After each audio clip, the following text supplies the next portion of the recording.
आपको याद रखना है, कांग्रेस यानी झूठ की दुकान,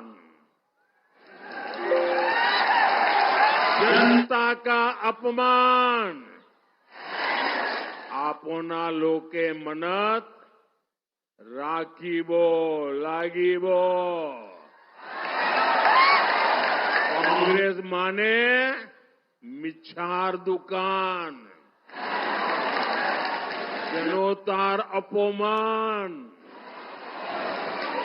साथियों, जब ये आपसे वोट मांगने आए तो इनसे जरूर पूछिएगा कि हिमाचल में, कर्नाटका में और तेलंगाना में जो झूठ बोला था, लोगों से वोट ले लिए थे, जो वादे किए थे, अब तो वहां तुम्हारी सरकार बन गई, क्या आपने कुछ किया क्या?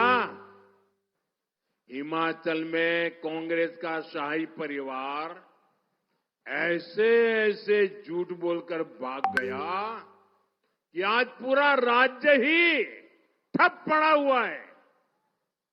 और वहां के नेता तो कह रहे हैं कि भाई हमें दोबारा कहां जीतना है, अभी मौका मिला है, मौज कर लो।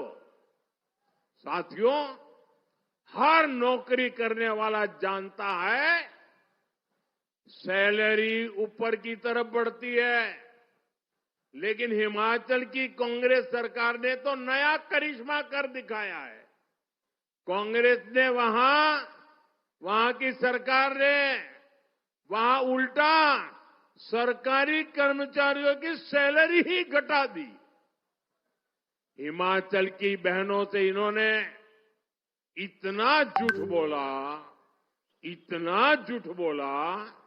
कि आज तक वो इन झूठे लोगों को ढूंढ रही है।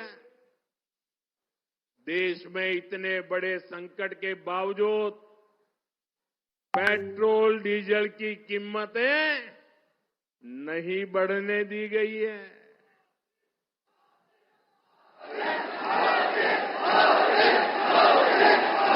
देखते ही बनता।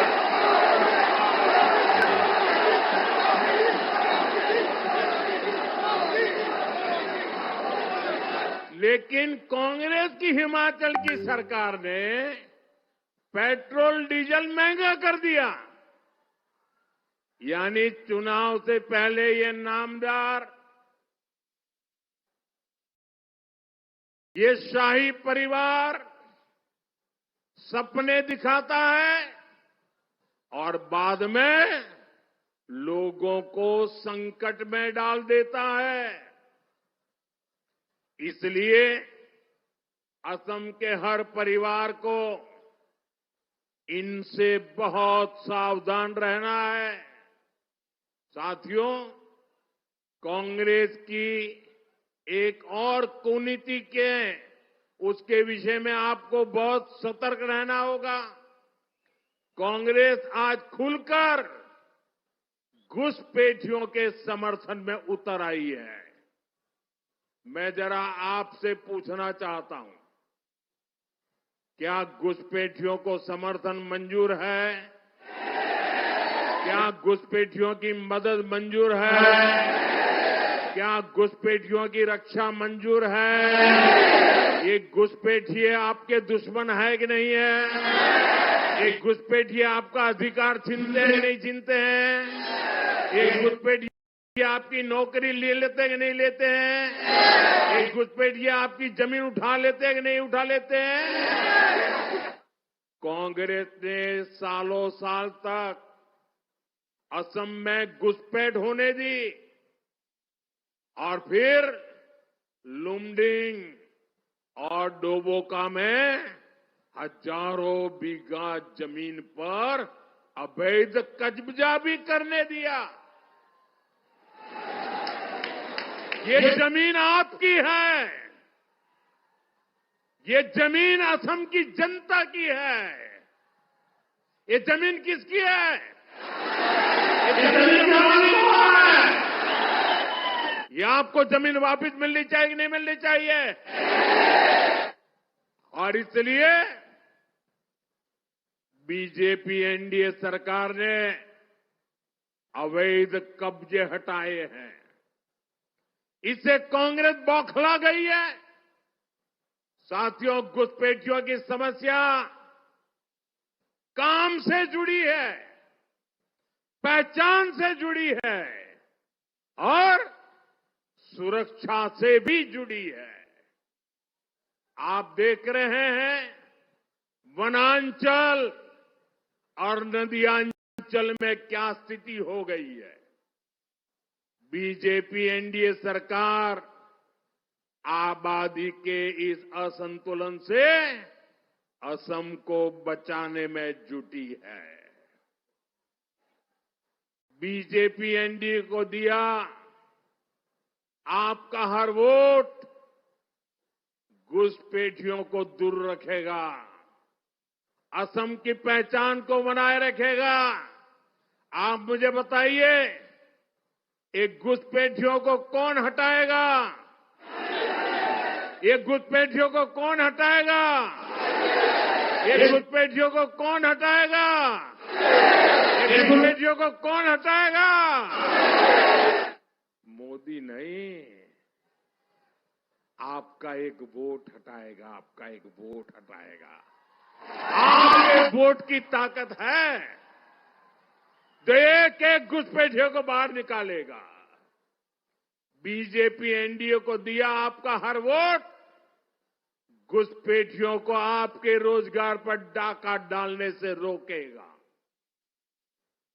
और बेटे, वो आपका चित्र ले लेंगे जरा। एसपीजी के लोग, ये बच्ची बेचारी कब से हाथ ऊपर करके खड़ी है, ये चित्र ले लीजिए। थैंक यू बेटा, आप दोनों बहुत बढ़िया चित्र बना के लाए हो, बहुत बहुत धन्यवाद। अब आराम से हाथ नीचे करके थकान कम कीजिए अपनी, बैठिए आराम से आप लोग। थैंक यू बेटा।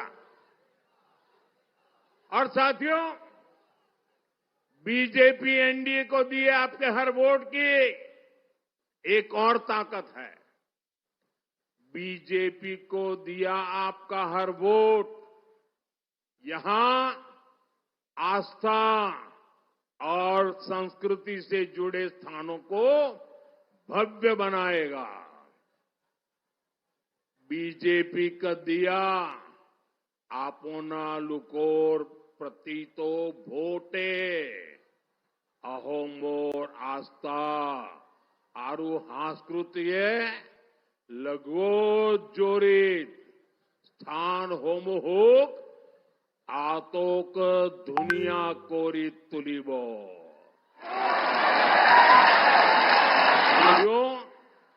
बीजेपी का मंत्र नागरिक देवो भव का है।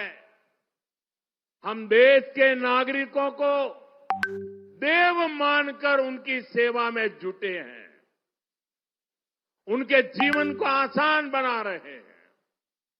आजकल आप देख रहे हैं कि दुनिया में कितना बड़ा संकट आया है। पश्चिमी एशिया में चल रहे युद्ध से दुनिया भर में हाहाकार मचा हुआ है।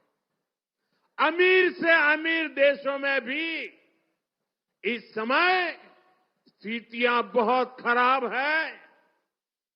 जो छोटे और विकासशील देश हैं, उनकी हालत भी बहुत खराब है। लेकिन साथियों, संकट के इस समय में भी बीजेपी सरकार देशवासियों के हित में लगातार काम कर रही है। बीजेपी एनडीए सरकार ने ये सुनिश्चित किया है कि वैश्विक संकट का बोझ गरीब पर, मिडिल क्लास पर, हमारे किसानों पर न पड़े। यही पहले भी हमारी प्राथमिकता रही है और आज भी है। साथियों, कोरोना के समय में भी जब हर तरफ हाहाकार मचा था, तब भी हमने देश के करोड़ों परिवारों को मुफ्त राशन देने की योजना बनाई थी। आज भी यहां असम के लाखों परिवारों को इसका फायदा मिल रहा है। किसी भी जरूरतमंद परिवार को राशन के लिए पैसा न देना पड़े, इसके लिए करीब 7 लाख करोड़ रुपए केंद्र की बीजेपी एनडीए सरकार मुफ्त अनाज देने के लिए खर्च कर रही है। साथियों, कोरोना के उसी समय में दुनिया में खाद, फर्टिलाइजर बहुत महंगी हो गई थी, लेकिन भारत ने अपने किसानों को कभी परेशानी नहीं आने दी। यूरिया की जो बोरी विदेश से 3,000 रुपये में आती थी, वो हमने अपने किसानों को 300 रुपये से भी कम में दी है। आप आंकड़ा बोलेंगे? मैं आपको पूछता हूं, आप आंकड़ा बोलेंगे? आप लोग बोलेंगे? पक्का बोलेंगे? देखिए, विदेशों में फर्टिलाइजर की एक बोरी 3,000 रुपये में बिकती थी। कितने में? जरा जोर से बोलिए, कितने में? कितने में? कितने में? भारत में किसानों को मिलती थी 300 रुपये में। कितने में? कितने में? किसानों का फायदा हुआ कि नहीं हुआ? और इसके लिए भी लाखों करोड़ रुपए केंद्र सरकार ने खर्च किए हैं। साथियों, हो जाए शीतला माता की धरती है।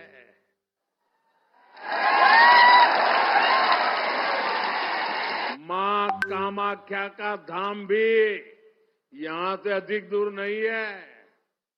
मैं इन दिव्य शक्तियों को प्रणाम करते हुए यहां इतनी विशाल संख्या में आई सभी बहनों बेटियों का फिर से अभिनंदन करता हूं। साथियों, बीजेपी सरकार के लिए नारी शक्ति का सशक्तिकरण हमेशा प्राथमिकता रहा है। इसका एक उदाहरण पीएम आवास योजना है। हमारे यहां पहले महिलाओं के नाम पर कोई संपत्ति नहीं होती थी, लेकिन जब पीएम आवास योजना शुरू की तो ये नियम बनाया कि इन आवासों में महिलाओं की भी हिस्सेदारी होगी। आज इस योजना के तहत असम में गरीबों के लिए 22 लाख पक्के घर बने। गरीबों के 22 लाख पक्के घर।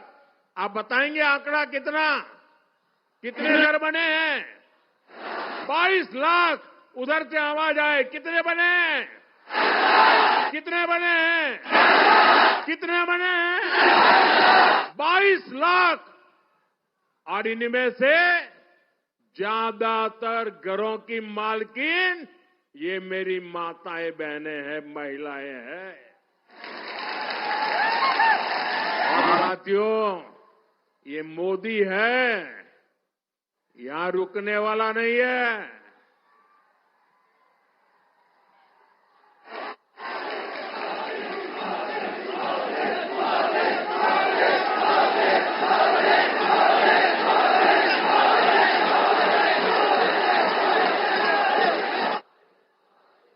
ये मोदी है, यहां रुकने वाला नहीं है। अब बीजेपी आने वाले सालों में असम में नए 15 लाख और पक्के घर गरीबों को देने जा रही है।